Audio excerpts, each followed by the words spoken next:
There's a moment that happens to some people that almost no one else notices. You walk into a place that's already full, conversations overlapping, music that isn't quite loud enough to be clear, but loud enough that your brain has to keep adjusting. Someone brushes past your shoulder. Someone laughs too loudly behind you. Your eyes start scanning for an exit before you even realize you're doing it. Nothing is technically wrong, but something inside you quietly tightens. Other people seem energized by it. They lean in, talk louder, move closer. Meanwhile, you're calculating how long it would be socially acceptable to stay before leaving. And if you've experienced this enough times, you may have heard the usual explanations. Shy, antisocial, too sensitive, just needs to get used to people. Society tends to interpret discomfort with crowds as a personality flaw, as if enjoying packed rooms and constant social energy is the default setting for a healthy human mind. But for some people, that interpretation misses something important, because what looks like avoidance on the surface is often something else entirely.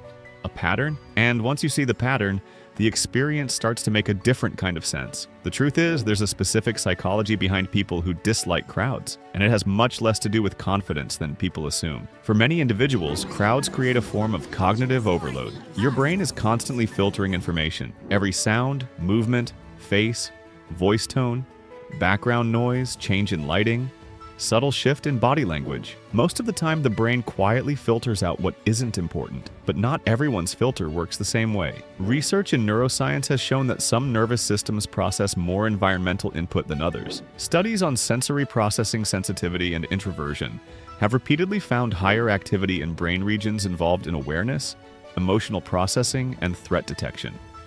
Which means a crowded environment doesn't just contain more people, it contains exponentially more information. Your brain isn't simply seeing a group, it's tracking dozens of microsignals simultaneously. Who's standing too close? Which conversation your brain accidentally picked up? The movement in the corner of your vision? The subtle tension in someone's voice across the room? For someone wired this way, a crowd doesn't feel exciting.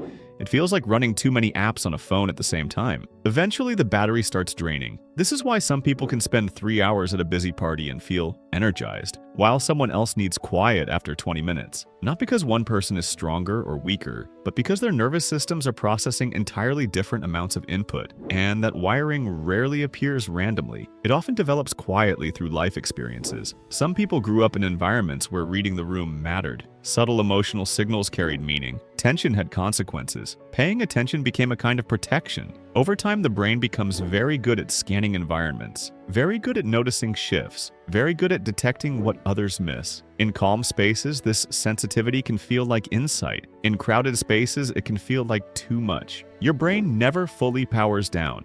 And here's where the misunderstanding usually happens. People assume disliking crowds means disliking people, but those two things are not the same. Many people who struggle in crowded environments are actually highly attuned to others. They notice emotional details, tone changes, small behavioral shifts that larger groups tend to overlook. Ironically, the thing that makes crowds draining is often the same thing that makes one-on-one conversations meaningful. Depth replaces volume. Clarity replaces noise. This is also why forcing yourself to enjoy crowded environments rarely works the way people expect. The nervous system isn't responding to a belief, it's responding to stimulation, and stimulation has limits. If any part of this feels strangely familiar so far, there's a quiet reason this kind of psychology resonates with people.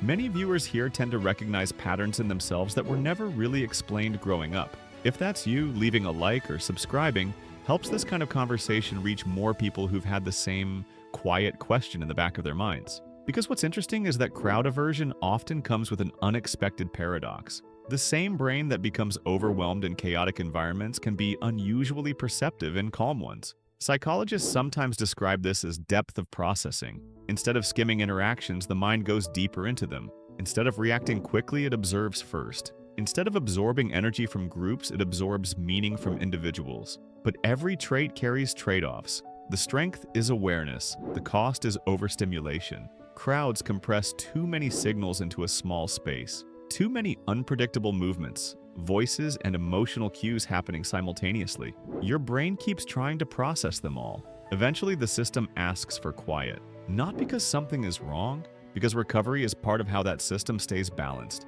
And when people don't understand this, the experience can become confusing. You might wonder why you enjoy people but dislike gatherings. Why meaningful conversations feel energizing, but busy rooms feel exhausting. Why stepping outside for air suddenly makes everything calmer again. None of those reactions are random. They're patterns of regulation, your nervous system adjusting itself. In fact, studies on environmental psychology show that humans regulate stimulation constantly. Some people seek more input to feel engaged. Others regulate by reducing input to stay balanced. Neither pattern is inherently better. They're simply different strategies for interacting with the world. Crowds happen to sit at one extreme of stimulation, which means people who prefer quieter environments often aren't rejecting social life. They're choosing a version of it that fits their wiring. And once people understand that, something subtle tends to change. The shame disappears, because what once looked like avoidance starts looking more like self-awareness. The ability to notice when your internal system is reaching its limit. That awareness doesn't make someone fragile. If anything, it means their brain has learned how to listen to signals many people ignore.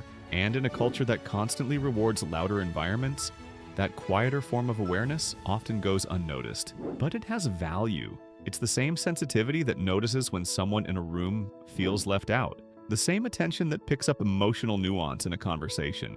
The same instinct that senses tension before anyone says a word. Crowds simply amplify the volume of those signals. So if you've ever felt that quiet urge to step outside, to stand at the edge of the room, or to leave earlier than everyone else, it doesn't necessarily mean something is missing in you. In many cases, it means your brain is doing exactly what it was designed to do. Regulate, observe, protect its energy. And once people begin to see that clearly, a strange kind of relief tends to follow, because the experience stops feeling like a personal flaw and starts looking like a pattern that was always there, one that simply needed the right explanation. And interestingly, people who recognize this pattern in themselves often start noticing other traits they were misinterpreting for years. The way they think in quiet moments, the way they read people, the way certain environments drain them while others make them feel unexpectedly clear. Those patterns tend to reveal more about a person than crowds ever could. And once you start seeing them, it becomes difficult to unsee them.